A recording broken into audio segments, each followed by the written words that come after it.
सुप्रसिद्ध श्री हनुमत कथा व्यास श्री अरविंद भाई ओझा जी द्वारा जानते हैं कि दीपावली वास्तव में हमें कब मनानी चाहिए, क्योंकि सभी जगह दीपावली की डेट को लेकर विभिन्न मतभेद है। चलिए आपको भी दिखाते हैं कि श्री अरविंद भाई ओझा जी ने क्या कहा। नमस्कार, आप देख रहे हैं M4 न्यूज और मैं हूं आपके साथ नीरज कुमार गुप्ता। आज हमारे साथ स्टूडियो में मौजूद हैं हनुमत कथा व्यास अरविंद भाई ओझा जी। स्वागत है आपका बहुत बहुत। जैसे कि दीपावली पर्व है और कहीं ना कहीं लोगों में कंफ्यूजन है कि दीपावली 20 तारीख की मनाई जाए या 21 तारीख की, उसी पर आज हम वार्तालाप करेंगे अरविंद भाई ओझा जी से। सबसे पहले तो हम ओझा जी आपसे जानना चाहेंगे, दीपावली को पंचोत्सव भी कहा जाता है, क्यों कहा जाता है? देखिए, पंचोत्सव के रूप में इसको मनाते हैं। सबसे पहला धनतेरस के रूप में हम मनाते हैं। तो धनतेरस यानी भगवान धनवंतरी के प्रकट का दिवस है। उस दिन भगवान धनवंतरी समुद्र मंथन से कलश लेकर प्रकट हुए और जीवन में सबके आरोग्य होता है, तभी हम जीवन में आगे बढ़ पाते हैं। उसके बाद नरक चतुर्दशी, जिसको छोटी दीपावली के रूप में भी हम लोग जानते हैं, तो छोटी दीपावली उस दिन मनाते हैं। तो ऐसा एक मान्यता है कि भगवान श्री कृष्ण और सत्यभामा जी ने उस दिन नरकासुर का वध किया था, इसलिए इसको नरक चतुर्दशी भी कहते हैं। इस दिन भगवान का पूजन करने से हमको नरक भोगने के नहीं पड़ते, इसलिए नरक चतुर्दशी के दिन हम उस बात को करते हैं। तो जिस उसको हम धनवंतरी दिवस, फिर नरक चतुर्दशी, और राक्षसों का संहार करने के बाद, स्वस्थ जीवन प्राप्त करने के बाद फिर हम उत्सव की स्थिति में आते हैं, तो अपना दीपावली का उत्सव मनाते हैं। तो जैसा दीपावली का उत्सव है, तो दीपावली चूंकि उस दिन लक्ष्मी जी का प्रकट दिवस है, इसी लक्ष्मी का विशेष पूजन की बात है। और लक्ष्मी जी का पूजन करते हुए हमको हमारी बुद्धि ठीक रहे, इसलिए साथ में गणेश जी का पूजन हम करते हैं। साथ ही साथ भगवान श्री राम ने रावण का वध करने के बाद वो जब अयोध्या आए, तो अयोध्या के लोगों के लिए वो जीवन का सबसे प्रसन्नता का दिन था, क्योंकि जैसे भगवान राम ने वन में रह करके तप किया है, ऐसी अयोध्या के लोगों ने अयोध्या में रह करके भगवान राम को पुनः प्राप्त करने के लिए तप किया है। तो जिन लोगों ने 14 वर्ष तप किया हो, तो उनकी प्रसन्नता कैसी हो सकती है।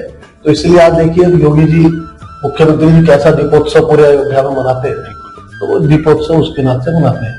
तो दीपावली के बाद में फिर गिरिराज जी का पूजन भगवान श्री कृष्ण के द्वारा किया, तो अन्नकूट के रूप में हम उसको माता अन्नपूर्णा का ही पूजन करते हैं और गिरिराज जी का पूजन करते हुए गोवर्धन की पूजा करते हैं। गौ को हमें आया धन का, तो गोवर्धन की पूजा करते हैं।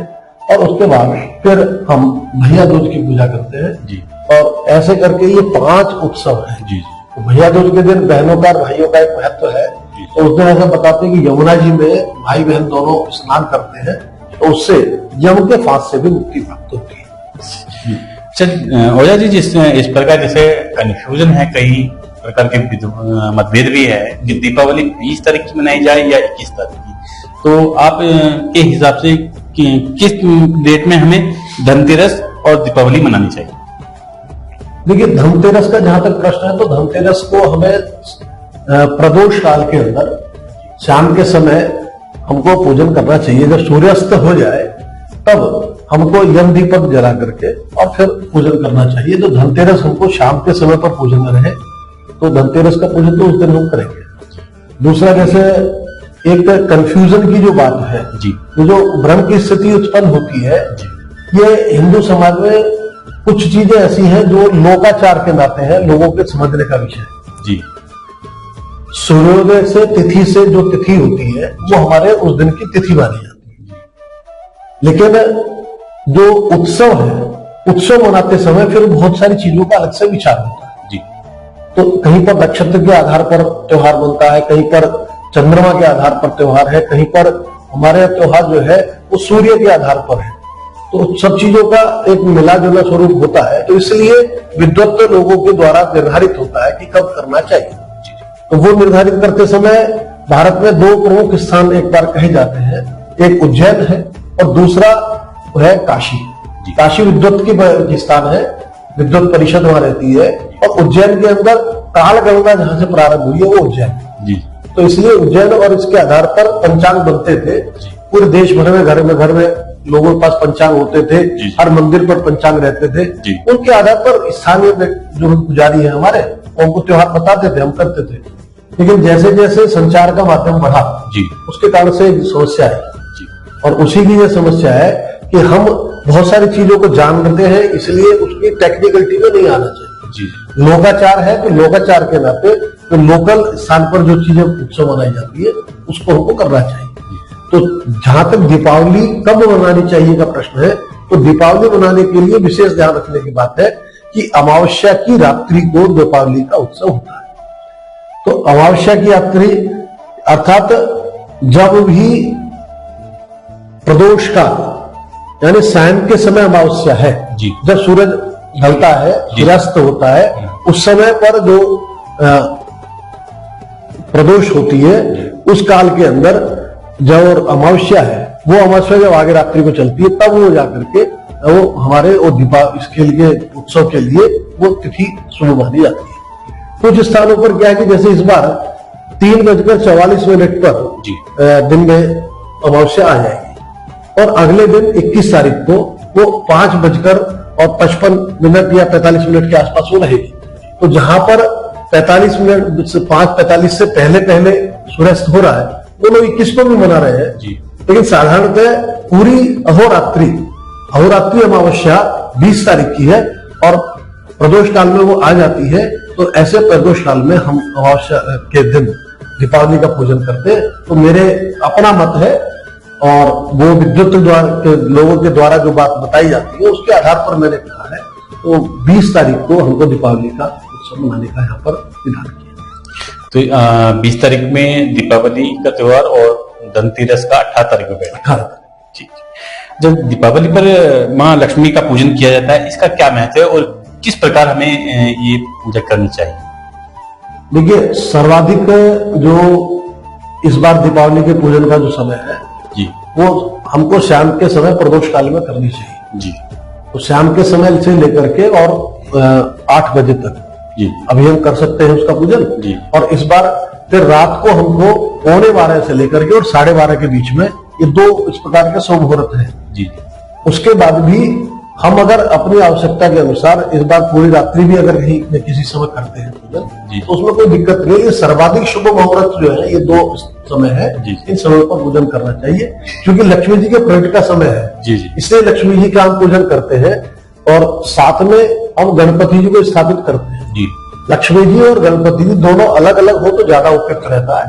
और उनको अलग बिठा करके दोनों अलग अलग स्थान पर हम स्थापित करें, एक साथ बिठा के अलग अलग हो, लेकिन मूर्ति दोनों एक ना हो। तो एक स्थान उसको रख करके तब हम उनका पूजन करें क्योंकि भगवान राम के आने का भी उत्सव है। इसलिए हमें ऐसे पूजन करते समय पर भगवान राम का चित्र भी रखना चाहिए और भगवान राम की भी आराधना करनी चाहिए। आगे है तो वो भी लक्ष्मीपति ही। बिल्कुल ठीक। अच्छा, दीपावली के दौरान घर को सजाना और दिए जलाने का क्या महत्व है? देखिए, हम सब जानते हैं कि हमारे घर में जब कोई उत्सव होता है तो हम उत्सव के लिए जो कुछ हम कर सकते हो सब करते हैं। जीवन में दीपावली पर हम पूरे दिन भर कहीं पर भी कोई ऐसा किसी भी त्योहार पर हम सफाई ना करें, लेकिन दीपावली पर हम इतना सफाई करते हैं कि सफाई करते हुए एक एक कोना साफ करते हैं क्योंकि हम लक्ष्मी का पूजन करना चाहते हैं। तो इसलिए घर में कोई दारिद्रता नहीं होनी चाहिए। ये जो गंदगी है ये घर में दारिद्रता का लक्षण है। अस्त व्यस्त रहना ये दरिद्रता का लक्षण है। परमात्मा व्यवस्थित है और हम अव्यवस्थित हैं। अव्यवस्थित से व्यवस्थित होना ये परमात्मा की ओर जाने का मार्ग है। इसलिए अव्यवस्थित से व्यवस्थित होना तो परमात्मा के गुणों को अपने जीवन में धारण करना, साफ सफाई करना, उत्सव बनाना, क्योंकि भारत उत्सवों का देश है। यहाँ लगभग 2000 उत्सव एक वर्ष में भारत में बनते हैं, जबकि दिन 365 दिन। तो इसलिए भारत में जितने उत्सव होते हैं इतने विश्व में कहीं नहीं होते। और उत्सव मनाने के 2 ही प्रकार है, एक लाइटिंग है प्रकाश करके और दूसरा साफ सफाई करके। तो इसलिए हम दीपक भी जलाते हैं और साफ सफाई करते हैं। इन दोनों करके भगवान का उत्सव मनाते हैं, फिर धूमधाम से उस उत्सव में शामिल होते हैं। इस दीपावली के अवसर पर आप पूरे देशवासियों से क्या शुभ संदेश देना चाहेंगे? देखिए नीरज जी, इस बार दीपावली हम सबके लिए एक विशेष है और मेरा मानना है कि अपने जीवन में जो अंधकार है उसके किसी भी कोने पर उस अंधकार को दूर करने के लिए हमें अपने अंदर एक प्रकाश को जगाना चाहिए। जो हमारी आत्म ज्योति है जी। उस आत्म ज्योति को हम जब प्रकाशित करते हैं तो हमारा आत्मबल बढ़ता है जी। और जब हमारा आत्मबल बढ़ता है तो हम पुरुषार्थ की ओर लगते हैं। और लक्ष्मी प्राप्त करने का अगर कोई साधन है तो पुरुषार्थ है। पुरुषार्थ से ही लक्ष्मी प्राप्त होती है, पुरुषार्थ से ही पद प्राप्त होता है, पुरुषार्थ से ही प्रतिष्ठा प्राप्त होती है। तो ये सारी करने के लिए पुरुषार्थ करना पड़ता है। मैं हिंदू समाज के सभी लोगों के निवेदन करता हूं कि जीवन में पुरुषार्थ को अपनाएं और जितना पुरुषार्थी हम बनेंगे, जितना जीवन में परिश्रम करते हुए चलेंगे, उतना हमारे जीवन के अंदर सुख शांति समृद्धि आएगी। और ऐसे ही सुख शांति समृद्धि सबको आए। सब हे ईश सब सुखी हो, कोई ना हो दुखारी। हम सब निरोग हो, स्वस्थ हो और अपने जीवन को प्रकाशित करते हुए दूसरों के जीवन में भी प्रकाश करने का प्रयत्न करें, दूसरों के जीवन में भी आत्म ज्योति प्रकट करने का प्रयत्न करें। तो हम अपने को भी प्रकाशित करेंगे और समाज के अन्य लोगों को भी प्रकाशित करेंगे। और फिर शत्रुओं के संहार के लिए भी हमको अपने जीवन में पुरुषार्थ चाहिए। जैसे दो गुण है, एक सतोगुण है, एक तमोगुण है। तो केवल सतोगुण के बढ़ाने सतोगुण नहीं बढ़ता, सतोगुण को बढ़ाते हुए तमोगुण को भी दबाना पड़ता है, तब सतोगुण स्थापित होता है। तो इसलिए सतोगुण स्थापित करते हुए और हम सब अपने जीवन के तमोगुण को दूर करें और आप सबके जीवन में सुख शांति समृद्धि प्राप्त हो, ऐसा मैं परमात्मा से निवेदन करता हुआ आप सबको दीपावली की शुभकामना देता हूं। और नीरज जी, आपने मुझे यहाँ इस स्टूडियो में आपको आमंत्रित किया है, आपका बहुत बहुत धन्यवाद। परमात्मा आपको यश दे और आप दिनों दिन प्रगति करें। आपका भी बहुत बहुत धन्यवाद ओझा जी, जो आपने हमारा मार्गदर्शन किया, हमारे दर्शकों का मार्गदर्शन किया और इस कंफ्यूजन से भी निकाला कि दीपावली कब मनाना चाहिए। धन्यवाद आपका बहुत बहुत। जी, धन्यवाद।